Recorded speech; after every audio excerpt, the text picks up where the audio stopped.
Welcome to Clydesdale Media. Fueled by C4, Cellucor, and Extend. Use the code Clydesdale to get 20% off at checkout at c4energy.com. On Clydesdale Media, where we bring you the widest array of content here on our YouTube channel. Make sure you like and subscribe to the channel. Hit that notifier so you're the first to know when new episodes are available.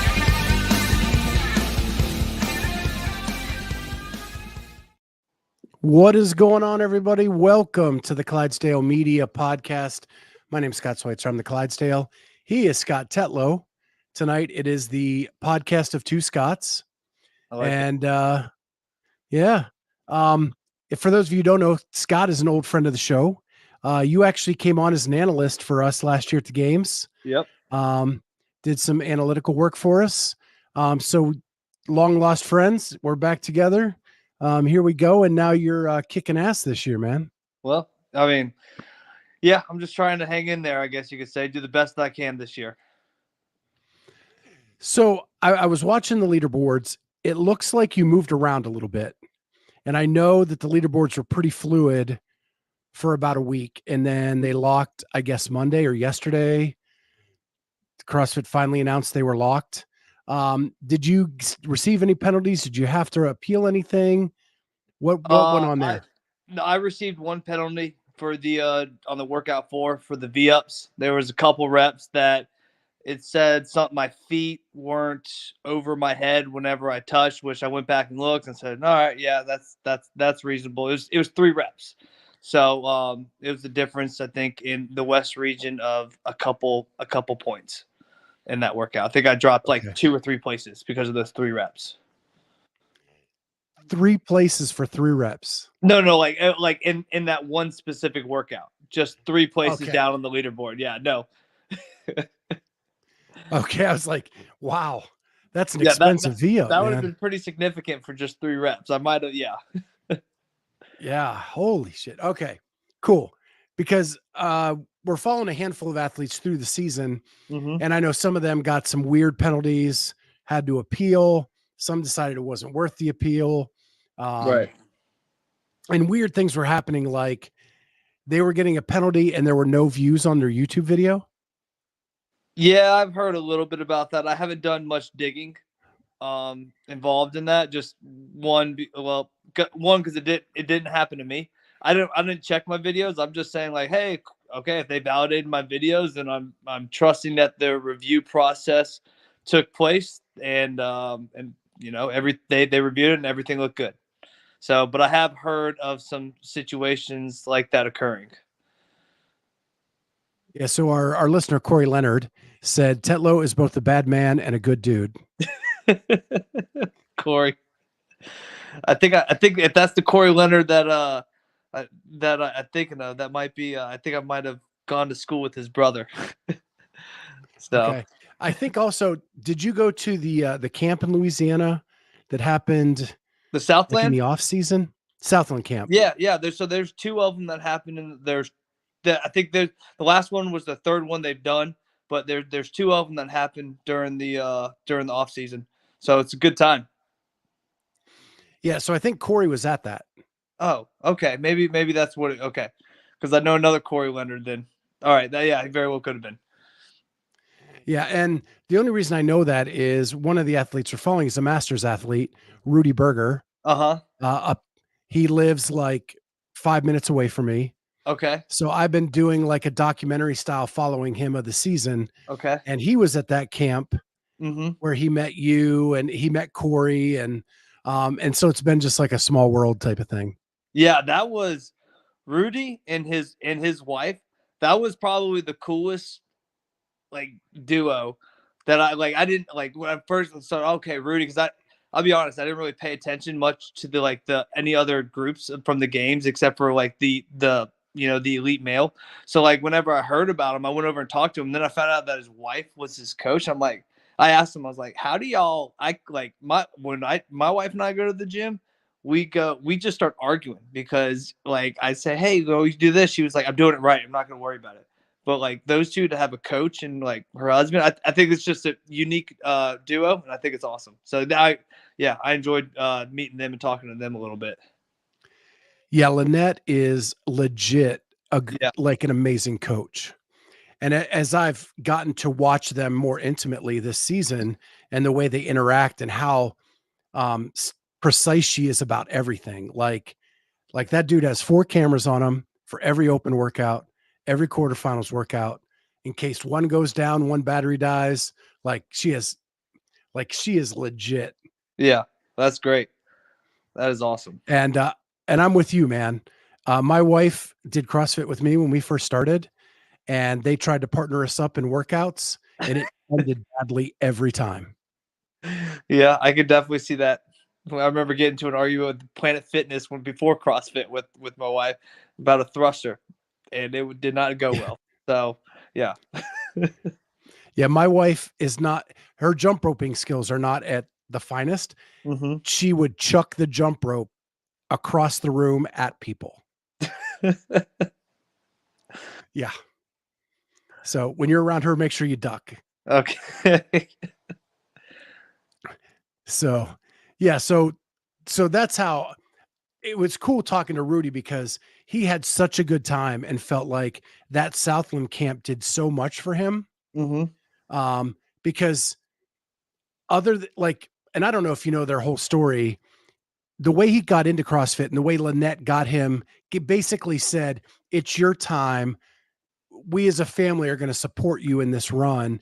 Is she bought him a C2 bike and a weekend with Scott Panchik.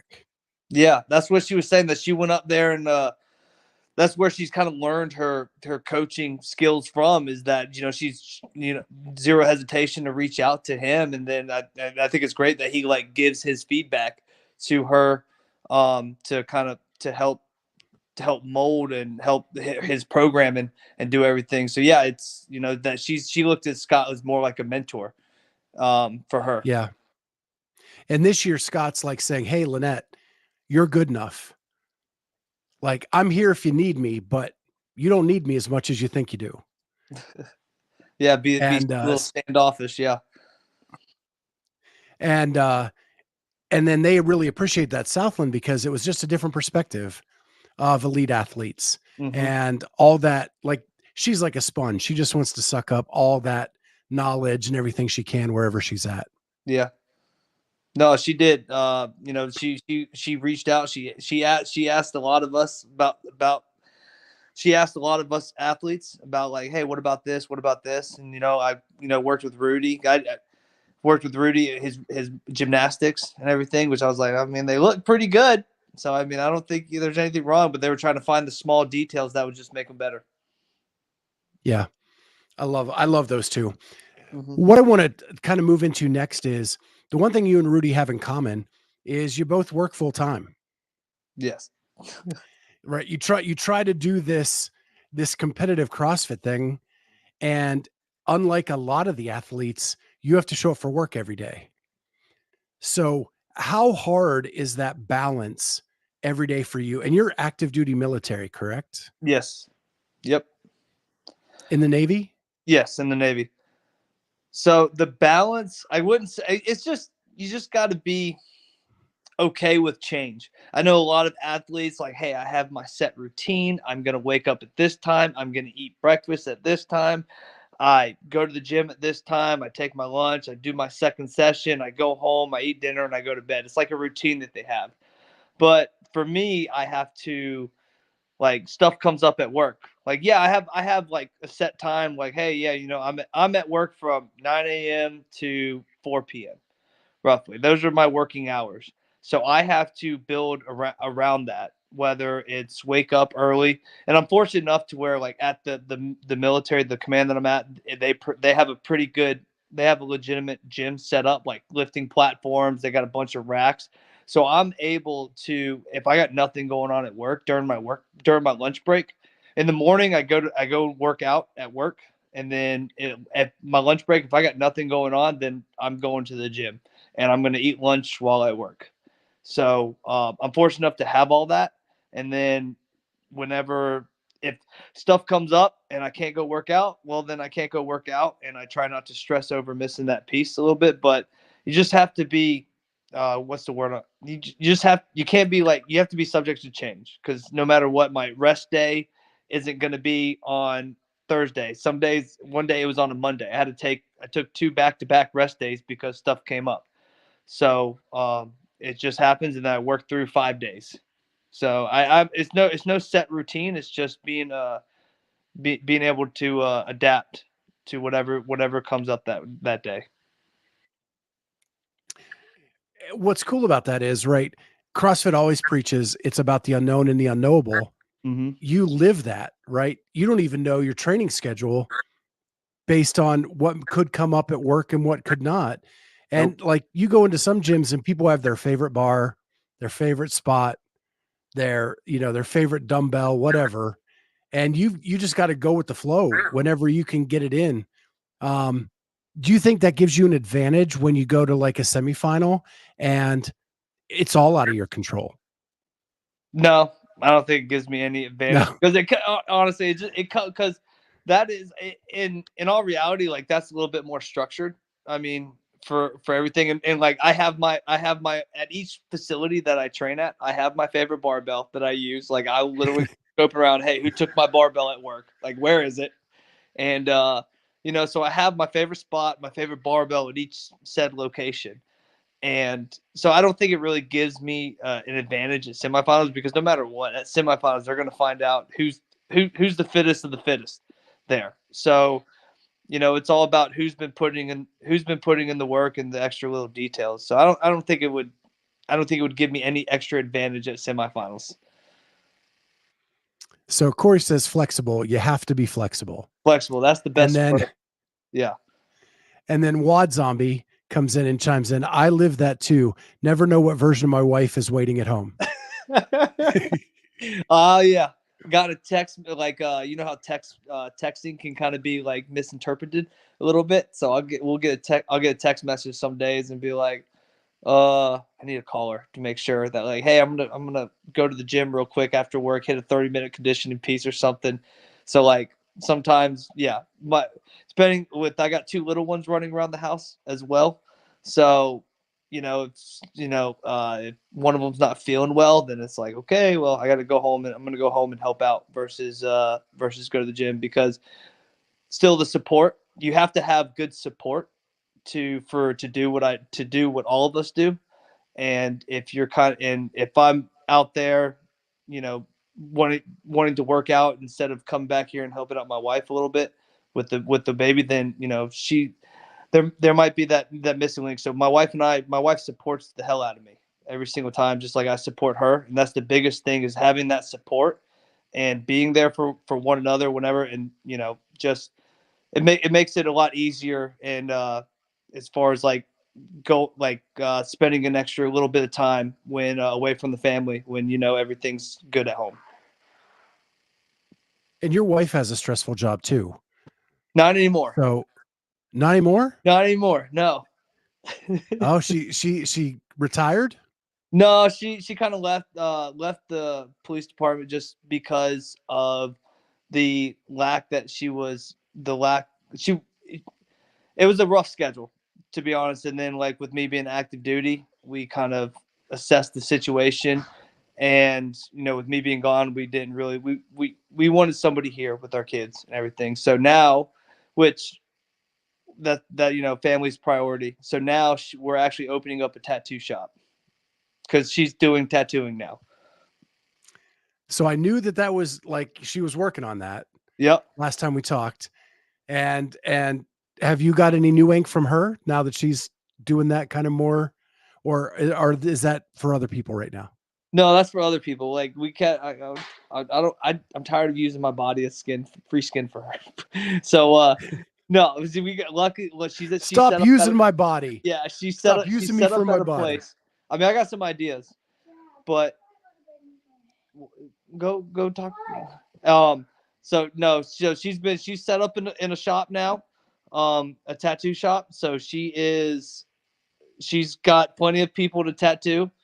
But I mean, I got a few ideas that she has drawn up on her iPad that is gonna be happening sometime in the future. All right. Well, I wish I lived closer. I'm trying to get my sleeve full. Just come down and visit, hang out for a little bit, hang out for a week. We'll get it done. Yeah, right now I'm at half. I just need to finish it off. Okay. Yeah, that's what I got on my right arm. I need to finish it off on my right arm. Yeah. So that's awesome, man. That's great news because I knew that that was a goal of hers at one point, and the fact that she can do that now is really cool. And really, with that job, she can kind of make her own hours. Yeah, definitely. And that was kind of the perks of it. Like when we sat down, we like, okay, well, what are you gonna do? Like, what do you want to do? And she was like, I want a tattoo. And I was like, yes, I've been saying this for years that you should tattoo. So I was like 100% behind her on it. So we have a couple questions here. Okay. One is Scott, how do I get that grown man thick neck like you? You got to be 5'3" and be very compressed in the spine. And then we have Corey back in. Where is she opening up at, Scott? I actually do live close to you. Slidell, Louisiana. Yeah, I know Corey's down in Louisiana. I don't pretend to know the geography down there, but so you mentioned the small kids. Now your wife has a more flexible schedule. That's awesome. Does that give you more time to get some training in and open that up, or is it more time for you to spend as a family? Both. So it definitely allows me more time because now instead of me dropping the kids off in the morning because she's sleeping because she's on night schedule or something, then now I'm able to go and actually I have a little bit more of a consistent schedule. I would say, which is nice leading up to semifinals. And so now I'm in the gym in the morning, and I'm able to get a lot of my stuff done. And then the afternoon is still like, hey, you know, if obviously she's working, and I'll go pick up the kids or whatnot from school and do that, and then I'll just come back here. But yeah, it's definitely a lot more. It's a lot more flexible, or it's a lot more structured now as versus what it was, and also I'm able to have a lot more family time, which is nice. Yeah. So Corey actually is in Gonzales. Gonzalez. He just Okay. said, he said about an hour and 15 minutes away. Yeah. Come on, man. She does good work. So, I know one of your kids plays baseball, Yep. and I can't remember the ages. I know one's pretty young, like 1 or 2. No, one's 8 months. 8 months, Oh, and the other one's 7. okay. Yeah. Wow, Quite. you waited a little bit in the middle there. Yeah. So you're coaching baseball. You used to play baseball as a kid. hmm What's it like being able to pass that on to your son? It's great, especially this year because last year he was in t-ball and he didn't really like it. This year he's in coach pitch, so now he's actually learning to understand the game. The kids can actually catch the ball somewhat, so it's more enjoyable for me this year as a coach because I'm actually passing on the knowledge versus just trying to herd cattle all over, try to get these kids to pay attention. So it's nice, and you know he's actually he enjoys it, and that's the biggest thing is that I don't want to force a sport down my kid's throat just because of what I played. So the fact that last year he was there like, I don't want to play baseball next year. I was like, all right, well let's just wait and see. And then now he wanted to play baseball, and now he loves to play baseball. He likes baseball more than any sport right now. So that's just great news for me. And I'm hoping that he just keeps it up because he's still learning, he still makes mistakes, but you know, he's playing second base, so he's an infielder. I just got to get him to learn how to throw the ball hard instead of you know, he's a little intimidated on making a bad throw right now versus, so therefore he does make a bad throw. but Right. uh but yeah, no, he enjoys it. I enjoy coaching him. I also enjoy just coaching all the other kids. And you know, I think it's fun. I was pumped up for like day one of baseball practice. Well, I was like, I haven't felt this since high school. So when you take your bag to the ballpark, what snacks are you putting in there for you, and what snacks are you putting in there for your son? Putting Big League Chew in there for both of us, and then I don't know. That's pretty much it. Just chewing gum. There's a No, snack. no sunflower seeds, no Oh, corn maybe nuts, no. sunflower seeds. Yeah, yeah. I wasn't a big chewer of sunflower seeds. I just chewed gum. Okay. Yeah, when I'm old, but when I played, it was all the big league chew. Mm-hmm. And then they had the jerky snuff. Oh yeah, yep. I remember that. They still Yeah, the got it. super salty jerky snuff. We would put that in when we played, Yeah. I had, I and had then sunflower seeds came after me. I'd have the real stuff in the dugout in high school. Yeah. Some Levi some Carey. people hid that inside their big like in their inside their big league chew. Yeah, if you're smart. Yeah. Yeah. And what position did you play growing up? I was catcher. Catcher? Yep, Yeah. catcher. So yeah, how and your knees are still okay? Yeah, yeah, they're good. I mean, Nice. I think CrossFit hurts my knees more than baseball ever did. Okay. Yeah. I can see that. What you guys do at an elite level is just insane. Yeah, the volume. Yeah, yeah. So we'll go to the big league chew one first. A wad zombie big league chew, that's how you get the neck and jawline. Yep, chew it all day. Strong bone structure right there. And then Bruce Wayne asks, what rank are you in the service? I am a petty officer, first class, so an E6. All right. And then Bruce also says you can whittle a good stick when you're in the dugout. I don't think we were allowed to have knives back then. I don't know what little league Bruce was involved with. What does that mean? Whittle a good stick? Whittle, where I grew up, is you carve a stick with a knife.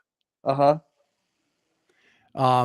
I don't think we were allowed to have knives in our dugouts when I was growing up, but I don't know where Bruce grew up. So, Okay.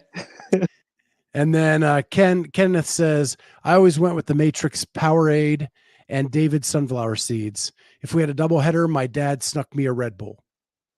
If I had to choose sunflower seeds, it would be the dill pickle sunflower seeds. That's a quality pick. Yeah, I think I would choose So I want to get into this season a little bit, but I want to start by your off season. You qualified for Rogue, didn't tell your wife at the time you were doing it, and then qualified, and then you made it. Mm-hmm. So what was that experience like at Rogue? Did you feel like Rogue treats their athletes at such a high level? What was that experience like? It was by far the best competition I've ever competed in. It was very eye opening to go to that level of competition and kind of be surrounded with those athletes because they were all the top athletes from the games, everything. And then it was kind of like that because whenever the feeling that I got is when I qualified for the 2020 games, and then it went online because of COVID and stuff. So I felt like I didn't really get that experience. So that being part of the Rogue Invitational gave me somewhat of that experience out there with them, and be like, okay, like kind of lit a fire in me to obviously to try to do my best and qualify for this year. So it was a really cool experience. I'm glad that it happened. So it just kind of set the precedence for this year. I felt like. And their swag was baseball related. Being a Yeah, former baseball player, you got the jersey, you got the bat. What was that like? And you got to even do some like hitting drills, right? yeah. I was rusty. I'm pretty sure I hit like two little dink grounders to third base on the first two when I was like, man, it's been a while. After that, I had to get a round two just to kind of like give myself some confidence after that. Yeah. But no, it Do you was do you just what Oh no, go ahead. Finish. I was just saying. No, it was cool from the gear that they gave us to the hotels that they like. Rogue just was super professional about everything. That felt like they just did it right. So it was awesome. Do you have the bat and the jersey displayed anywhere? Or?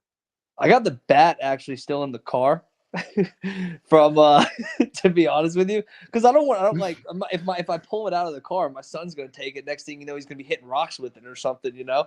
So that's kind of tucked away. The jerseys like in my closet, hung up. So I haven't worn it. I want to kind of get it. I kind of want to put it in my gym. I got a whole bunch of display stuff in my gym. I got something I'm working on right now for like jerseys, but then and I want to add it to that. So when you get your games jersey this year, you can add to that, right? Absolutely, yes, 100%. Right. So then after Rogue, you got to participate in the first ever Fit Wars. Yep. That yeah. We got Wad Zombie in the chat here, the guy who put that together. What was that experience like? That was cool. Like they reached out to us and they were like, "Hey, what do you guys think of this? Would you be willing to do it?" I was like, I was like, kind of like, who am I going to be going up against? And then he was like, "How would you feel about going up against Colton?" I was like, "Dude, let's settle this right now. Like between the two 5'3" guys, let's settle this." And so that was cool. Once he said that Colton was doing, I was like, "Yeah, I'm in for sure." And it's just fun. I think it was. I think it's unique. I think it's a really cool opportunity for other athletes to get out there and just have some fun against another competitor that's similar to them. And I gave Nick some like feedback, like, hey, I think that what if you did like a something like a highlight reel, like kind of like leading up to it, because he was like messaging us some stuff like, hey, I created this. It could kind of like set the mood for it, or kind of give some type of like preview before the show, almost like a fight and everything. And it's like, hey, what if you did something like you asked like 3 questions to an individual, then you can kind of like add that into some type of like preview before the Fit Wars thing. You can actually like make somewhat of a production out of this. And it was like super cool to like go through that and be like, hey, like, we were kind of like the trial guys. And I felt like it was a cool opportunity to be chosen for the first one. And you guys got a lot of exposure.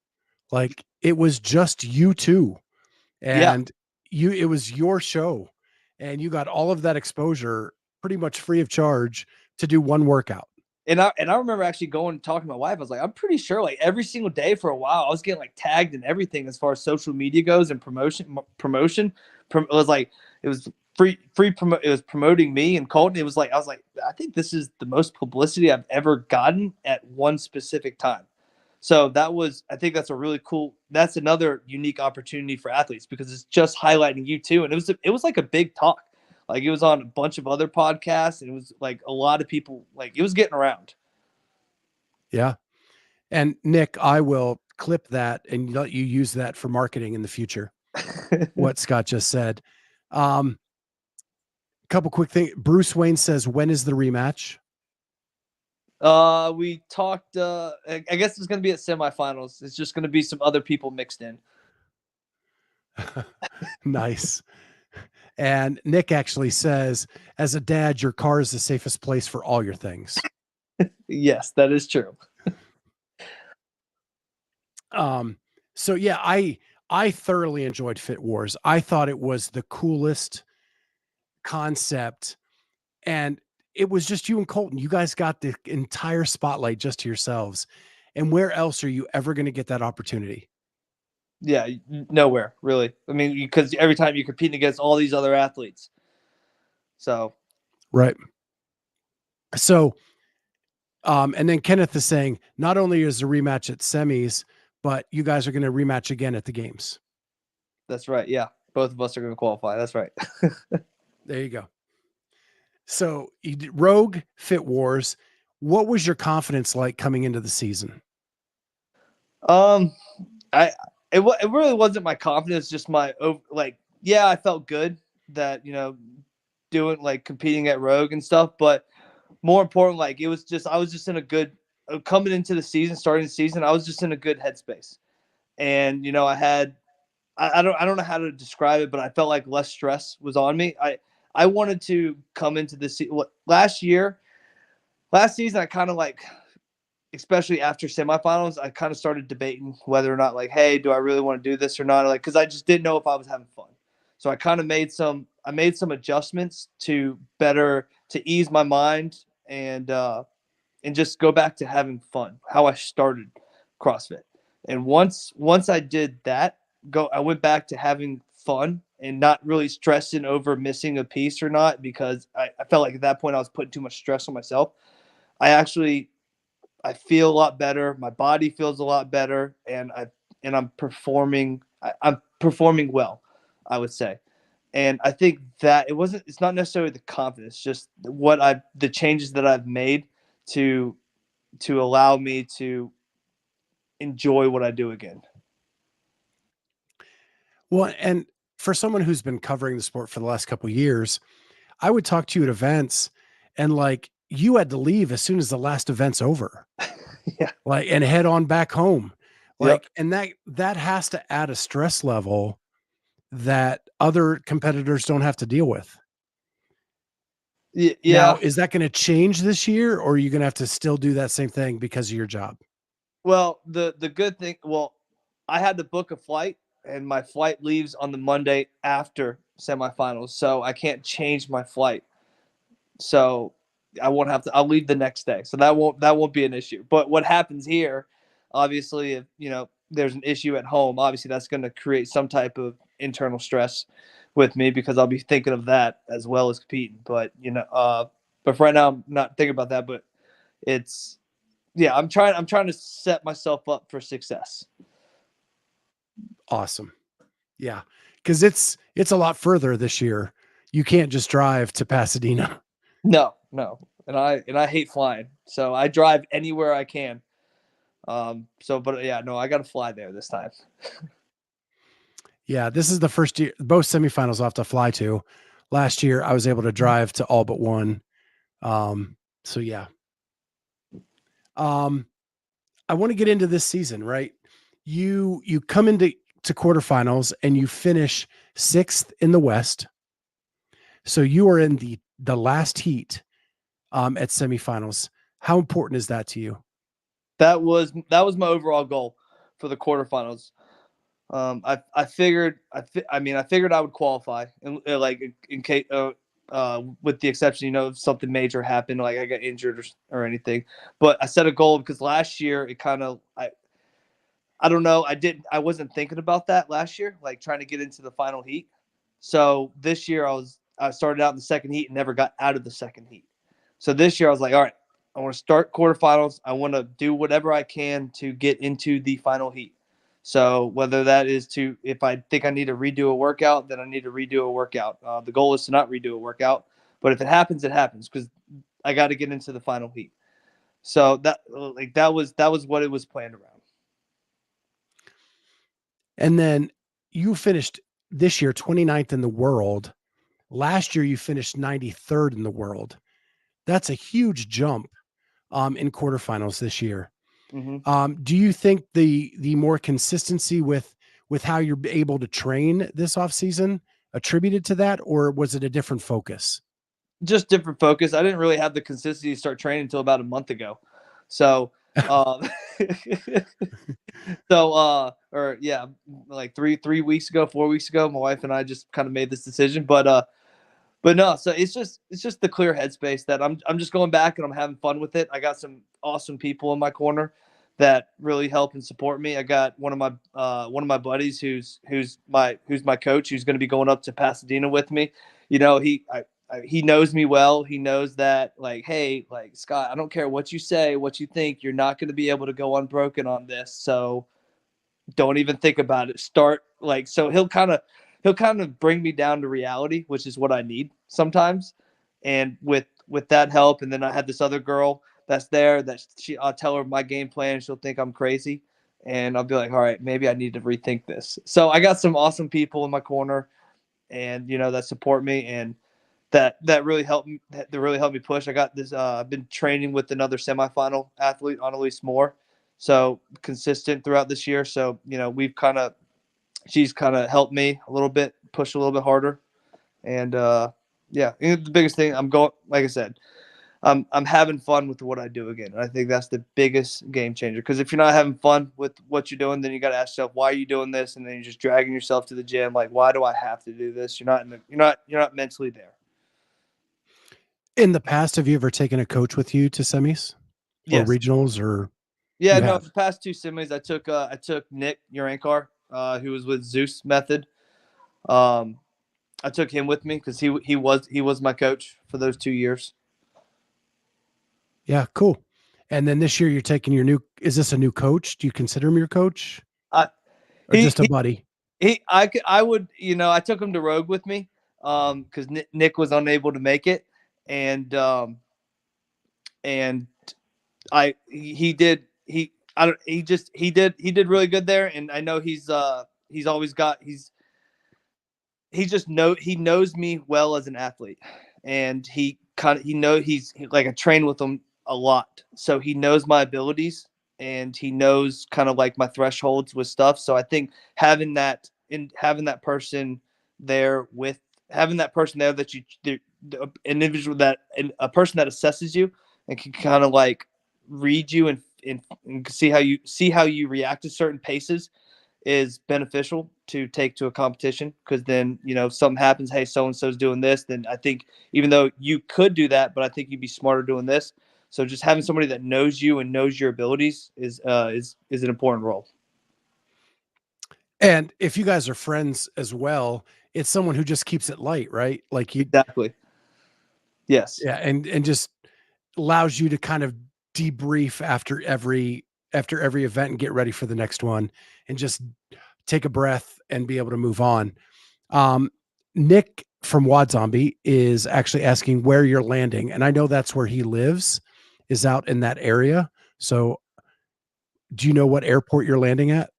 LAX, the Los Angeles one. Okay, yeah, I think LA has a couple airports, but LAX is the biggest for sure.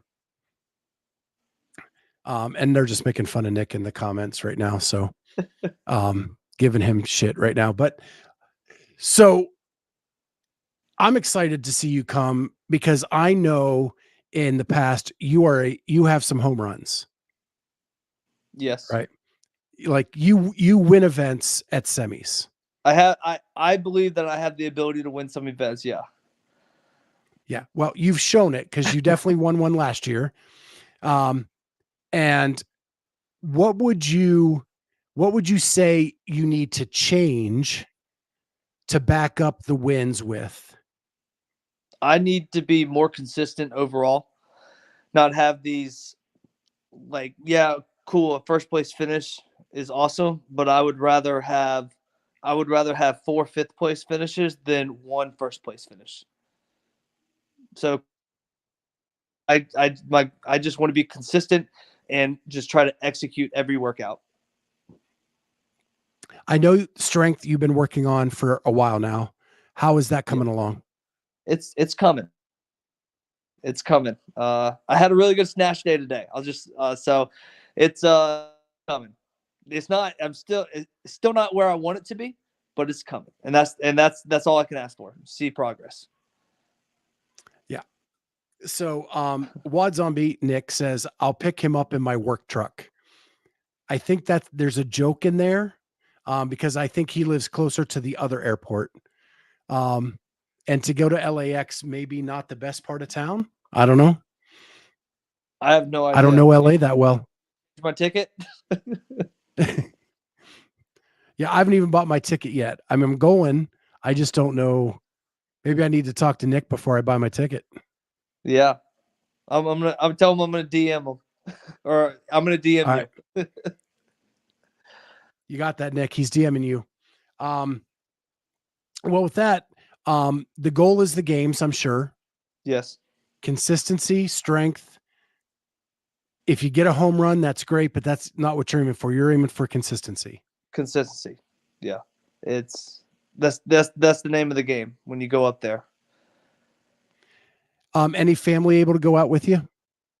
We're my wife. We're trying to figure out a way for my wife to go out there, but it's tough with the two kids because we went to I went to Wadapalooza one year, and my son looked at it as like a vacation, And when he wanted to go out, when he wanted to go out swimming on the pool and stuff, and then I'm like, no, I want to stay inside and rest. He was like, yeah, let's go.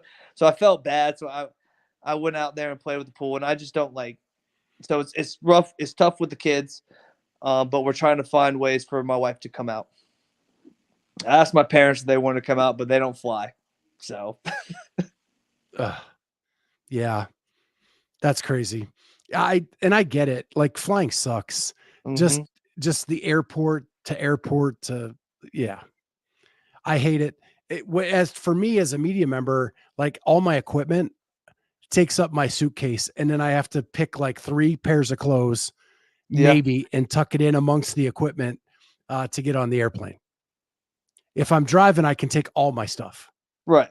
It's just yeah, flying's to me flying's a hassle.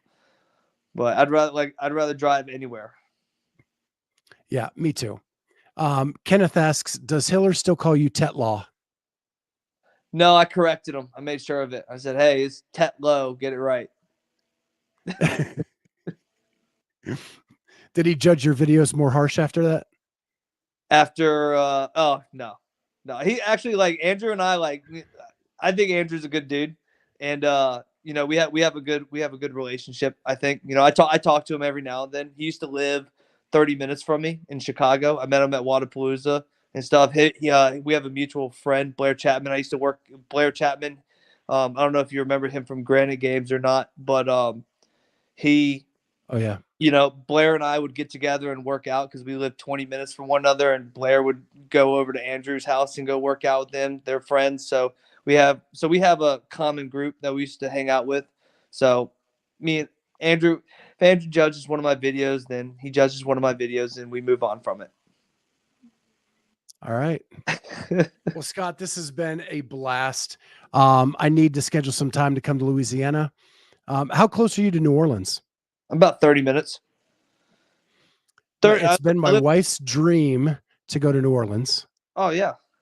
I mean, New Orleans is cool, definitely, but I can still count on. I've lived here for going on 10 years. I can still probably count on 2 hands how many times I've been down to the city. But it's definitely, if you've never been, it's definitely an experience to go to New Orleans for the culture, the food. So, but if you do, if Yeah. it's in the New Orleans area, hit me up. I'm always down to work Yeah, out. she is. Her degree is in interior design and architecture, and she's never been. She just wants to see the architecture in New Orleans. Okay, yeah.